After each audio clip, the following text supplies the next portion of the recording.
PDF এই শব্দটা যারা কম্পিউটার ইউজ করি তারা প্রত্যেকেই জানি, কারণ পিডিএফ ফাইল নিয়ে নাড়াচাড়া কিন্তু আমাদের কম বেশি সবাইকেই করতে হয়। যদি আপনাকে বলা হয় এই পিডিএফ ফাইলের মধ্যে থেকে কোনো টেক্সটকে এডিট করতে, বা বলা হয় যদি পিডিএফ এর মধ্যে থেকে কোনো ছবিকে বাদ দিতে, বা পিডিএফ ফাইলটার মধ্যে কোনো ছবি অ্যাড করতে, বা এই পিডিএফ ফাইলটার মধ্যে কোনো সিগনেচার অ্যাড করতে, কপালে একটু চিন্তার ভাঁজ পড়ে গেল তো।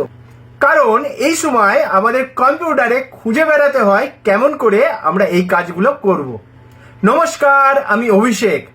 আজ এনবিসি ট্রিক্স অ্যান্ড টিপসে আমরা দেখব কেমন করে একটা পিডিএফ ফাইলকে কিভাবে আমরা এডিট করতে পারি।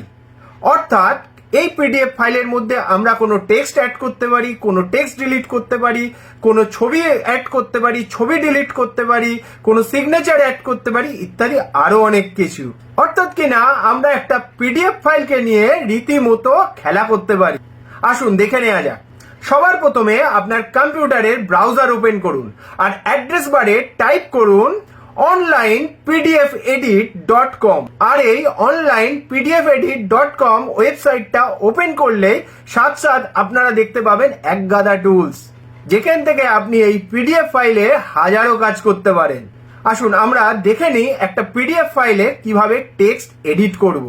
সবার প্রথমে দেখুন ওপরের দিকে একটা এডিট বলে অপশন আছে, এখানে গিয়ে আমরা ক্লিক করব। এরপর আমরা অনলাইন পিডিএফ এডিটরের মধ্যে দেখুন চুজ ফাইল অপশন আছে, এখান থেকে যে ফাইলটা আমরা এডিট করতে চাইছি সেই ফাইলটাকে চুজ করুন এবং এখানে আপলোড করে দিন। ফাইলটা আপলোড হয়ে গেলে এডিট বাটনে ক্লিক করুন। দেখুন আপনি যে ফাইলটা চুজ করেছিলেন সেই ফাইলটা আপনার সামনে ওপেন হয়ে গেছে। আর এই পিডিএফ ফাইলটা ঠিক মাইক্রোসফট ওয়ার্ডের মতো আপনার সামনে শো করছে এবং এখান থেকে আমি ইচ্ছা মতো আমার যে কোনো ডেটাকে আমি পরিবর্তন করতে পারছি। দেখুন যে কোনো জায়গায় যে কোনো টেক্সটকে আমি চেঞ্জ করে নিতে পারছি। আর চেঞ্জ করা কমপ্লিট হয়ে গেলে ডাউনলোড বাটনে ক্লিক করুন। দেখুন সামনে আবার কিছু লিস্ট চলে এসেছে, আপনি কোন ফরম্যাটে এটাকে ডাউনলোড করতে চাইছেন। যদি আপনি পিডিএফ ফাইলে ডাউনলোড করতে চান তাহলে পিডিএফ কে সিলেক্ট করুন, করে নেক্সট বাটনে ক্লিক করুন। দেখুন আপনার ডকুমেন্ট রেডি হয়ে আপনার মেশিনে ডাউনলোড হয়ে যাবে। আর এমন ভাবে আপনি আপনার পিডিএফ ফাইলের যে কোনো রকম এডিট এখান থেকে করে নিতে পারেন। কেমন লাগলো আজকের টিপসটা? ভিডিওর নিচে কিন্তু জানাতে ভুলবেন না।